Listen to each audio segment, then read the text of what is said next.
in Lab 1, which I thought was KK, but it's not. So, okay. Wait. Yeah. Okay, so today I'm going to talk about my youth, my experience of being this type of person before. When I first got invited, the topic was small people, big dreams. So I was talking to my lecturer in Taylor's. I was like figuring out what to talk about. And she was like, small people, do they mean like midgets? Then I'm like, no, it's actually small people. Like. Then she asked me again, was it when you're a child? What do you want to do?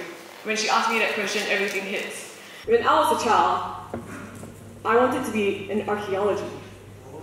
I love reading history books, Egyptian culture, those sort of things. But when I told my dad this, he just told me in Chinese, "你傻了," which means, are you crazy? Because he was telling me that how much bones can you dig? How much artifacts can you dig? By the time you grow up, there will be no bones left. So that's all he said to me. So he told me to be more realistic and think again. And I told him I want to be an artist, like a painter. And again, it wasn't really realistic. My dad wasn't really buying it. And after that, he's like, why don't you be an entrepreneur? Why don't you be a businesswoman? So I'm like, oh, what industry is an entrepreneur in? He just told me it can be anything. And that's when I started, hey, that's pretty interesting too. You don't have to focus on anything at all. It's a pretty wide scope. So I'm gonna start this slideshow. So how I started, what ignites one to be an entrepreneur? Is it a sudden realization, or just suddenly like, hey, there's a vault there, let's do it, that kind of thing? Or you actually saw, or you're involved with a tragic situation, like someone died because of a car accident, or a family member of yours had cancer, and that's why you want to start this cancer research thing, or invent preventing a car system. That's how normally people start. And so, but what happened was, I found out it's actually merely just solving the problem, what you have. It's not so much about thinking about the $1 million idea. It's actually just solving a problem that you have and everyone has as well. And okay, how did I start? This was my problem. This table has been in my house for the longest time, in my apartment in KL. So I wanted to change it, and it's a marble table. It's pretty costly by my parents, and I just want to sell it off to Carousel Muda at 500 ringgit. It's really cheap. It's really cheap. So I got offers, and then when they told me, is the delivery included? And I'm like, no. And then all of them just backed out. And I lowered my price again to 300. And again, nobody wants to buy as well. Then I found out the delivery was 1,500, including manpower, which is more expensive than the table itself. And we have IKEA in KL. That's why it wasn't so attractive for them. So what do I do with this table? A super heavy marble table. And I can't just throw it out in my apartment because everyone will know that's my table. It's just outside my unit. And I can't just possibly just smash it down and sweep it off.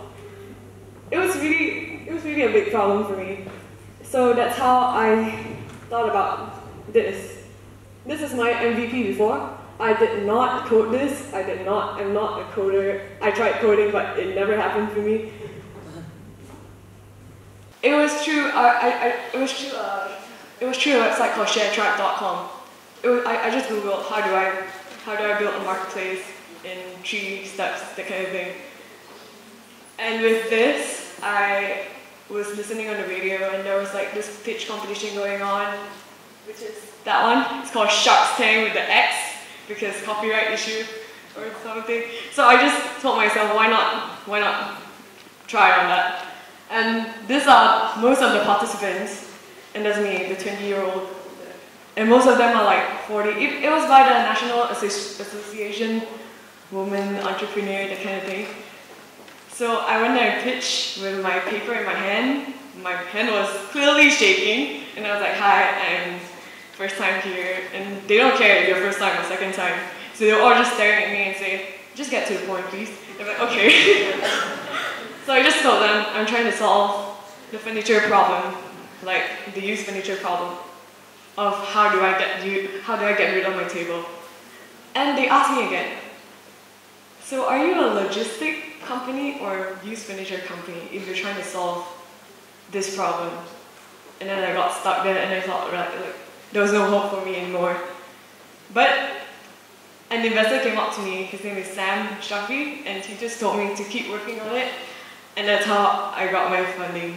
It's not that easy, but it was a lot of persuasion, but yeah, we made it. And my co-founder is Anna, the one on the left. You can see from this picture, she's also there. She was one of the organizers of the event, the pitch event, and she actually just came up to me and like, "Hey, I really like your idea, let's work on this together." And I'm like, "Now?" And she's like, "Yeah, tomorrow is fine." And I'm like, "Okay, sure." And that's how we actually just become co-founders. We don't know each other at all. She's about 42, 2 kids, 2 wonderful kids. And that's how we just start working on it. Sorry. Oh wait. So we just started on the action plan. We got out, and how we started working was we get a couple of people and we start a Kanban board to do, because I have no formal business education, so all I can do is what to do, how to manage a startup, like kind of Google kind of thing. So I was going through a Kanban board, and I really like the idea of it. It's really fast. You actually get to encourage everyone to finish more tasks. So it's like a to-do, ongoing, done, and the person who completes the most tasks gets something from all of us. And this is a way how I get them to work. And all of them that I hired are just interns, because as a startup, it's always good to bootstrap, although you have funding. And seeking improvement, I also immerse myself in the startup community. You just join lots of events, network more, and also any education, any knowledge like opportunity you can get, just grab it. I was in the Magic Stanford program, and it was really amazing for that. You can all apply for it, even though it's just an idea, but you just have to believe in your idea. And this is the next step of what I had to do. It's a lot of time management, a lot of human management, which I found which is the most difficult for me, because as a 20-year-old, I always wanted to be like, okay, I don't know anything, I want to hire everybody who knows everything. It's like the cliche saying, if you don't know anything, you hire people that know something. But it wasn't the fact for me, because when the people who know something comes in, like a developer, he'll be like, "Oh, so what language do you want for this website?" So I just told him English. And he's like, no, I mean, is it Python, C++, or Ruby? And I was just like, just English. English will do, that kind of thing. So I had to immerse myself. I had to learn all of it. I had to learn what's C++, what's Ruby, what's Python. All those things that you think you don't have to know, but you kind of have to know, because they're going to quote you 150,000 for something you don't know. And that's not a really good, no, that's not a really smart choice, if you just say yes to everything. So you actually have to, like what they say, you have to learn about everything else. And yeah, we basically work in this small table, like all of us, for the past few months. And this is our evolution of logos. The first one is obviously by me, because it's not that it's not that pretty at all. And then slowly it became the last one. Because a lot of people always emphasize on, they want it to be perfect. The first product has to be perfect. It's actually not true. Just come up with your idea, just validate it. If it works, it works. If it's not, don't focus so much on the design of it, because it will evolve. Sorry, again. Okay, so this was my previous website, which was developing, and soon after,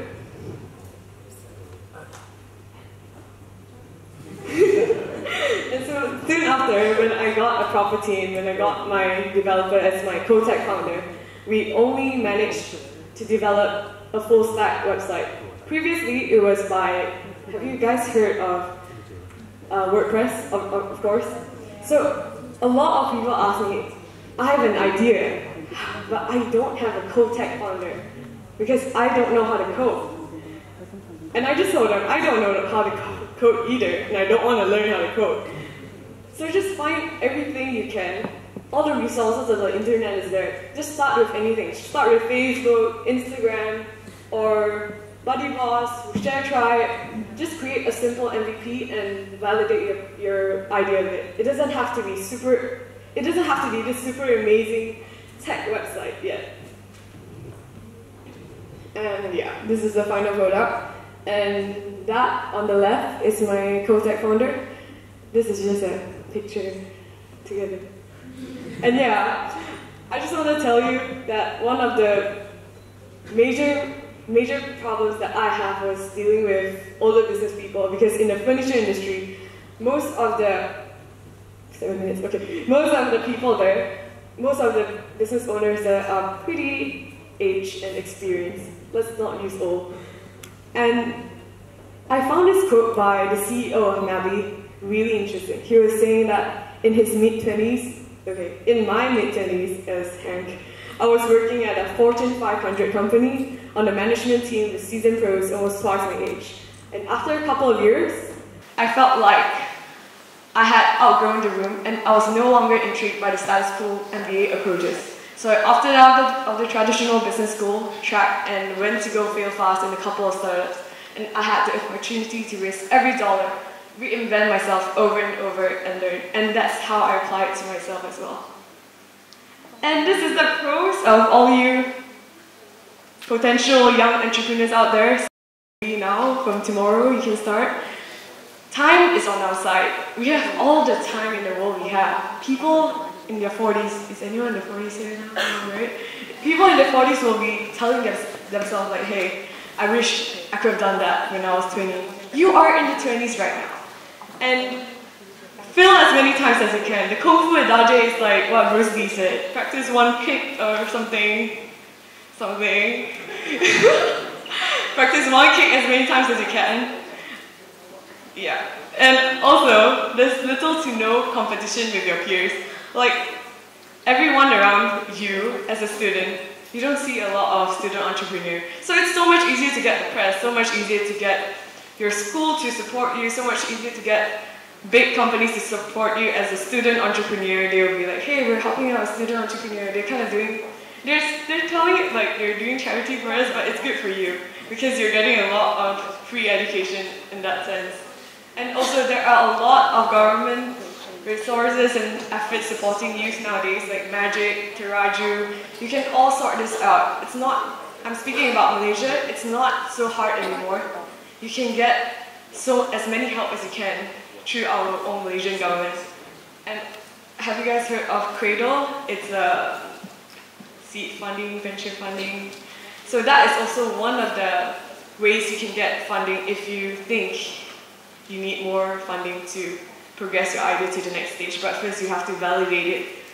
And you have no commitment, responsibilities, and you're free of obligations. You have no kids, you have no husband, wife, and you can do anything you want. Right now you're not earning a single cent, but you're still alive. You still have a roof on top of your head. That's why it's the best time to start something right now. You don't have to worry about bills, you don't have to worry about your car rent, your home bills, or EPS, SOXO, all these adult things. There's none of it in your area currently. And also, adults expect less from young people. So you can fail 5 times and they'll still say it's okay. If you're 25 and you keep failing, it's not going to be okay. So that's why. That's one of the pros of being a young youth student entrepreneur.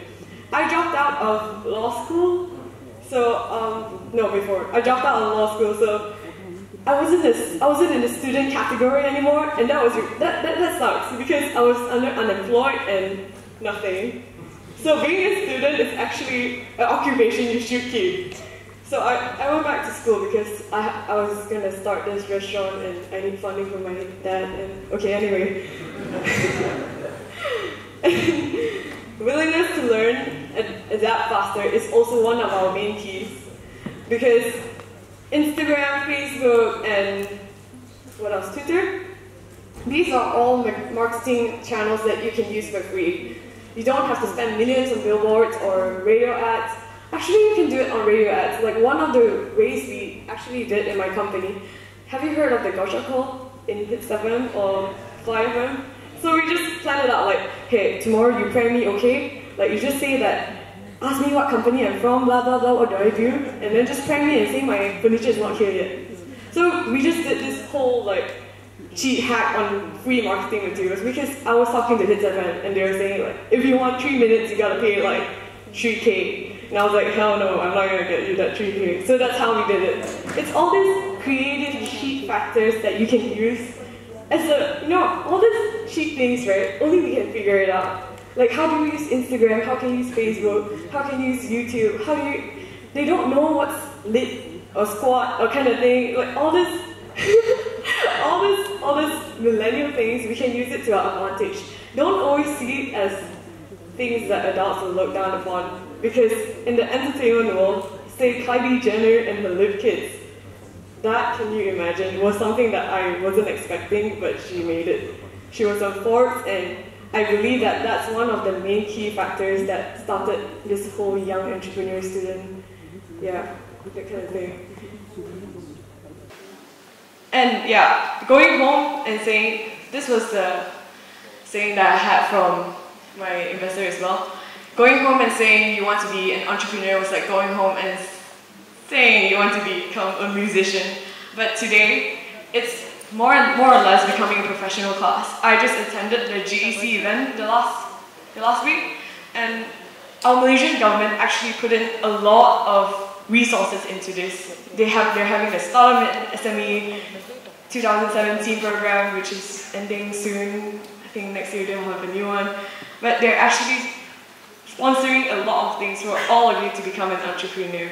Either it's a gimmick or not, but at least they're doing it.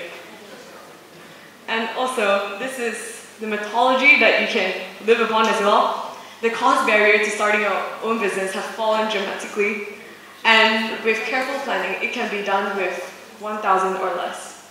There's websites you can use, there's all this tech stuff you can use. It's not impossible anymore. During my dad's age, you have to start with 50,000 at least, 100,000 at least, you have to get a loan, but today you can just start it in your bedroom. And how to avoid mistakes? Don't be impatient in validating your idea. It's not going to be a one-day success thing, and stop focusing on the wrong things. Stop focusing on how much funding you want to raise and tell yourself like, I'm going to be the next Mark Zuckerberg, I want to raise 5 million after Series A, which is not going to happen. And also do everything alone. Yes, you can do everything alone, but learn to prioritize and delegate your tasks. And remember, last thing, it's a sacrifice, but it's worth it.